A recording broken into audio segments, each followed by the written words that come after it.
এখানে পটল চিংড়ি রান্না করার জন্য আমি এখানে পটল আলু চিংড়ি মাছ ভালো করে ধুয়ে নিলাম। আর এখানে মশলাগুলো নিয়ে নিলাম, পেঁয়াজ কুচি, লঙ্কার গুঁড়ো, জিরে পাউডার, ধনের গুঁড়ো, রসুন, আদা, পেঁয়াজ, গরম মশলা। আমি সব মশলাগুলো রেডি করে নিলাম।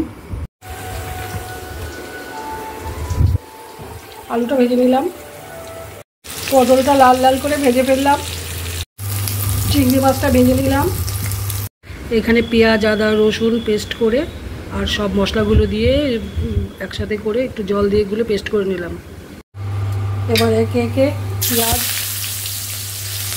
গরম মশলা দিলাম, তেজপাতা,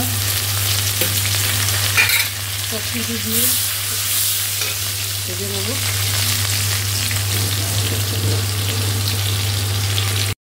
পেঁয়াজটা লাল লাল করে ভাজা হয়ে গেছে, এবার আমি মশলাটা দিয়ে ভালো করে কষিয়ে নেব। বন্ধুরা দেখুন একদম সুন্দর কষানো হয়ে গেছে। এবার আমি সব একে একে দিয়ে দেবো।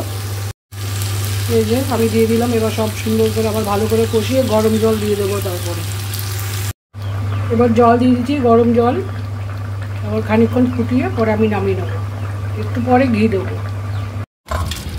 বন্ধুরা এইভাবে রান্না করে খাবেন, আপনারা তো অনেক স্টাইলে খেয়েছেন, এইভাবে করে খাবেন। আমি বলবো গ্যারান্টি দিয়ে অবশ্যই ভালো লাগবে।